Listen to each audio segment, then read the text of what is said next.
Hello, everyone. I'm Dan Porterfield, President and CEO of the Aspen Institute, and welcome to this Aspen Institute virtual program on historically black colleges and universities.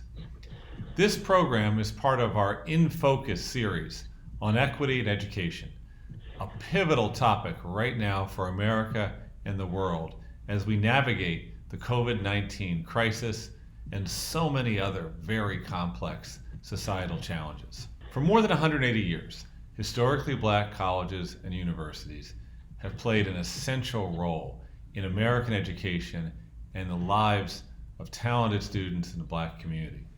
Today, the country's 107 HBCUs make up about 3% of America's higher education institutions, and yet they generate almost 20% of all black graduates and 25% of bachelor's graduates in STEM fields. And with that, at the same time, HBCUs have achieved significant gains while facing inequities in terms of recognition and resources. And those inequities are really part of a trend that's been exacerbated by the global pandemic.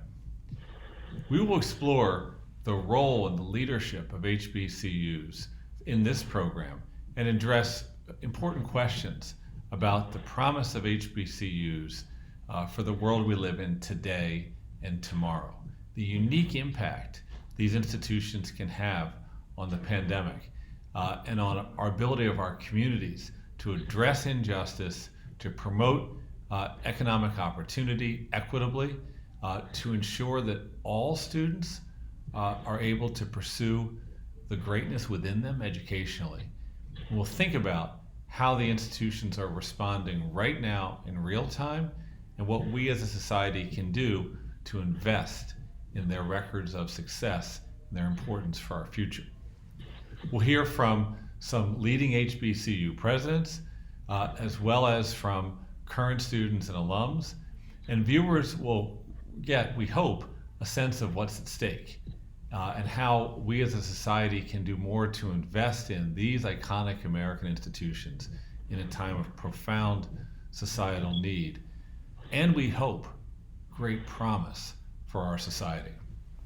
To get things started, I'll be speaking with one HBCU alum and one current student about their experiences and why this topic is so important right now. So let me introduce my colleague, Fred Riley, who's the Executive Director of the Aspen Institute's program WEAVE, the Social Fabric Project, which works around the country to build community and bring people together across the supposed divides of difference, and is an alum of Morris Brown College in Atlanta. Fred, take it away. Thank you, Dan. Dan, I think you forgot to say I'm a proud alum of Morris Brown College. Black degree attainment for African Americans is an important thing. Right now, specifically young people between the ages of 29 and 25, only 19% of African Americans have a bachelor's degree, while almost 40% of white Americans, so almost double. According to the Lumina Foundation, by the year 2025, we're almost going to have to double our degree attainment here in this country as it relates to the new jobs that are forecasted to come. And African Americans, if we're going to be able to get into the market, are going to have degrees to be able to take on those jobs. And so it's ever more present and important that we help with black degree attainment here in this country. And I think historically black colleges are uniquely positioned to be able to do that. There's a great story that came out of after Reconstruction was happening around the country. General Howard, who Howard University is named for, was touring the reconstructed South. And he went to an old schoolhouse in Savannah and said to the students, "What should I go home and tell the folks of the plight of you here in the South?" A young man stood up and said, "Tell them we are rising." That young man went on to become a great author and an Atlanta University graduate. He's Richard Wright. And so I think that just sums up my experiences at Morris Brown College. It was the first experience where I felt like I could be somebody, because the entire campus all wrapped themselves around me to ensure I grew up in Saginaw, Michigan, and I didn't have a lot of examples of what success could look like. But once I got to college, that was all washed away. There's a line from our alma mater that says, alma mater, pride of earth, gave to me another birth. And HBCUs have this huge, what I would call pomp and circumstance, where it is a lot about the regalia or the excitement to be on campus. And when I got there, I was in awe of everything that was happening around me. My freshman year, they do this amazing parting ceremony with these African drummers, and they take you away from your parents onto the campus, and they say, you're a student here now, and they tell your parents to go home because they're going to take care of you for the next 4 years. Those same drummers then march you into the graduation ceremony where you go in to go get your college degree. And so if you think about that as a student, we're walking through the campus with these drummers leading us to our graduation, and tears are streaming from everybody's faces because for most of us, this is we're the first in our family to get a college degree. We're the first in our family to be able to part ways with generational poverty. Now, the sad side of that is that everything in this country is built generationally, income, wealth, values, and all sorts of things. And so being an HBCU alum, you leave college sometimes grappled with death. And so how do you go now give big dollars to your institution? I'm still figuring out how to do that. But I think if we can get more students to HBCUs to matriculate through, I think we can change the experience or the economic experience of communities around the country just because of that act alone. I won't talk forever about this, and I'll open it up and I'll let Virgil have some comments about to introduce himself, but also to talk about his experiences as a student, a rising senior at Howard University. Virgil? Certainly. First of all, thank you for that, Fred, and thank you, Dan. As Fred said, my name is Virgil Parker. I am a Howard University senior. I study journalism and minor Afro-American studies at Howard University.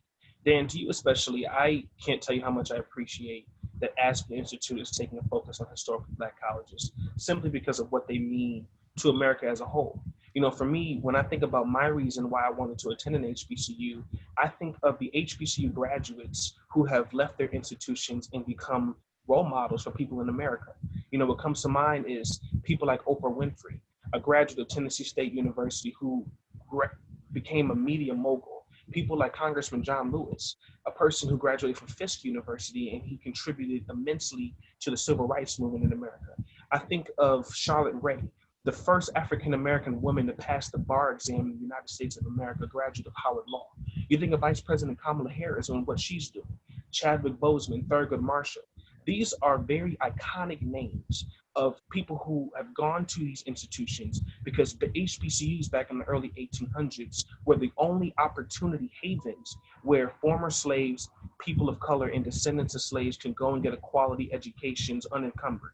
Right? They didn't have to face these streams of antagonisms. So they would graduate from these institutions and become trailblazers. So today we have these leaders who represent to us what is possible and what can be achieved, which is some persistence and some determination. So that is my reason why I wanted to attend. And I stand with Fred's comments about that euphoric feeling when you walk across the campus and you see an array of diversity, you see an array of different displays of culture, particularly on campuses like Howard, which is a global institution. And it becomes so immensely valuable to know that you can be amongst a space where people who look like you can strive towards a particular direction. And the last thing I'll say is why HBCUs are significant to me. I did not receive my first African-American teacher until I stepped foot on Howard University's campus. And you see studies now about how leaders are saying that a African-American male or female student's trajectory can completely change if you have a African-American instructor put in front of them by the time they enter primary school. That's very valuable. And I'm glad that I got that experience now at Howard University. Oh, I love both of these reflections. Thank you both for getting us started. Each of you have just alluded to the beginning of a journey that students take when they go to an HBCU and they step into an academic community that's welcoming them as a whole person and that is grounded in the realities of both racism in America and also of talent, opportunity, hope, and love in the Black community. But each of you spoke about place, of being in a place with people. So let me ask you both, just to reflect for a moment, about the educational difference, the developmental difference that you feel your education provided you, that you believe is distinctive to and particular to your attending an HBCU? I feel like my historically black college experience prepared me for today. I don't think the education I got there was any different than what anybody else received. But I think what was distinctly different is that I learned so much about myself and the history of who I am and how I got here today. And I also went on this journey through this campus with people who were just like me. There is this a great article that came out in a Boston newspaper a couple of years ago, and it said coming out in college. But it was really coming out as poor as a really big institution, and how kids who grapple with poverty got these scholarships to go to school but never feel like they connected with the campus because all the other kids were taking trips to Fiji for spring break and they were looking for a bus ticket to get home. My college experience, I came from a home much like everybody who I was hanging out with on campus. And so we all rattled around each other. We all supported each other through the journey. And so if anything, I feel like my journey through to get my undergraduate degree was supported because everybody around me came from a home. Most homes are just like mine, but also more importantly, the folks who worked on that campus not only worked to educate us, but to help educate us about who we were, but to make sure that we got along this journey successfully. And I think that might be the difference or the secret sauce of an HBCU. Virgil, what about you? Sure. So for me, I don't know if I mentioned, I come from a small city known as Rochester, New York. Unfortunately, there was a limited amount of Black visible leadership within my city. However, that completely changed the moment I stepped foot on the HBCU campus. Just within the first week, interacting with alumni, faculty, and advisors, you saw those Black middle-class leaders and upper-class leaders, many of them who graduated of HBCUs. I mean, Black scholars who were PhDs, Black scholars who had master's degrees, Black scholars who were research pioneers in their respective rights. That was visible on a historically Black college campus, and you continue to learn about their significance. And then for me, I have to agree with Fred that person-to-person interaction is so meaningful because you have that empowerment and that encouragement and that camaraderie that comes with an HBCU experience that is really unlike many other institutions. And it's hard to mimic that through a computer screen or through a phone screen, through a Zoom conference, right? But just walking on a campus and seeing many of my students who come from nations in the Caribbean or in Africa, and you see their clothing, you learn about their different languages, you learn about their food dialects. It's all inspirational. And it became my initial interest personally in my vehicle to want to get further cultural exposure. But you need that interaction on an HBCU campus because for some people like myself, it's that initial sight for young men and young women of color that there is more to attain as an African American here in America. You know, from my experiences working at Georgetown University and Franklin and Marshall College, I've seen many students from many backgrounds succeed. I've also seen students from many backgrounds identify that one of the blocks or barriers to success was not feeling a connection to faculty and other adult role models who had a tacit understanding of a person's experiences and background, and that ability to bond with a professor, even one professor, could sometimes make the difference in a student feeling that her aspirations for greatness were being supported. And I guess I'd like to ask you that question for a moment about your sense of the relationship between students and the educators, the faculty, in a historically Black college or university. For me, the teachers, especially the women teachers, they become like the mothers and the aunties. It's really a family experience, Dan. That's a really good question. These are people who understand you as a person. They more than often can articulate and speak about your culture, and they can relate to you on levels that are intellectual and social. And that becomes very valuable because it's almost like taking a class with your mom. Right, it's almost taking a class with somebody who's familiar with you. And when I tell you there is a sincere and genuine passion from our faculty members and our administrators and our staff members, I'll speak to that in a moment, but there is a genuine commitment for you to succeed as a student.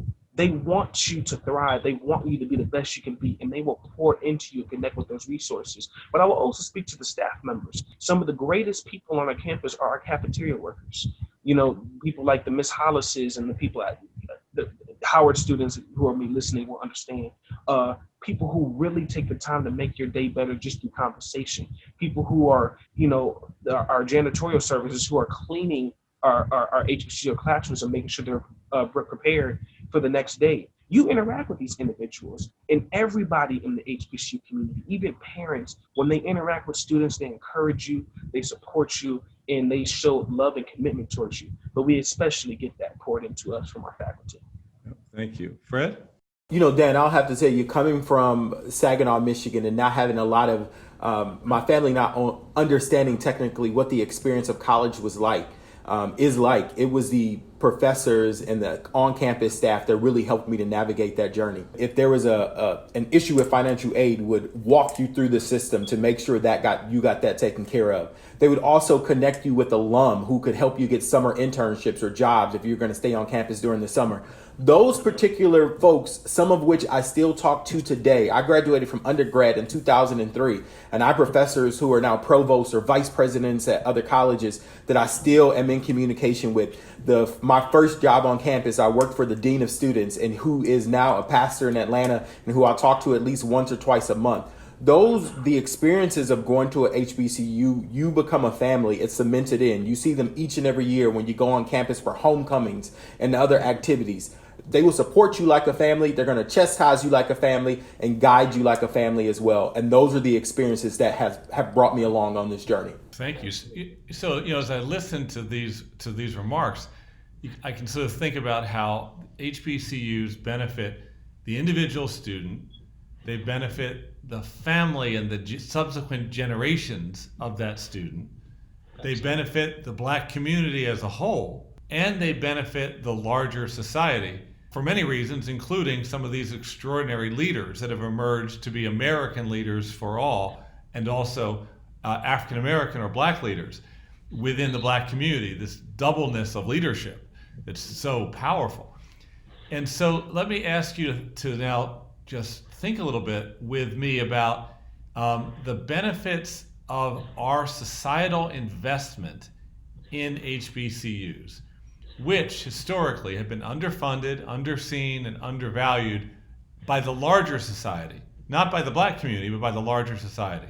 And we need to make the case for greater investment, because there will be disproportionate benefits to investing in these great institutions, because they will have a better ROI because of who they're working with and what they bring to society.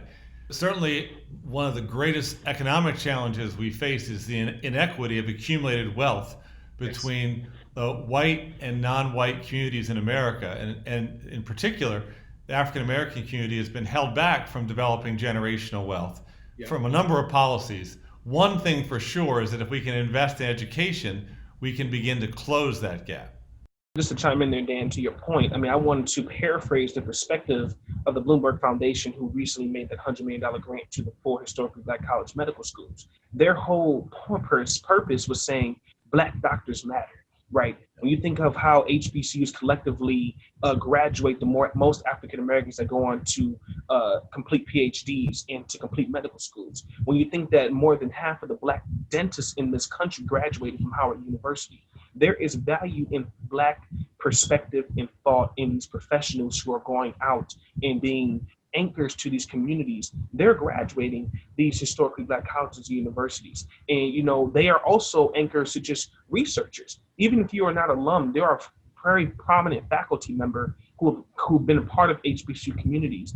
The one person that comes to mind is Dr. Charles Drew. His research around blood plasma is now being utilized to mitigate the impact of COVID-19 and his relationship with the HBCU community. So HBCUs are the anchors for the students, the faculty members, and the alum, and they are just the many of the colorful faces that we see around America. So we have to invest in them to keep that engine flowing.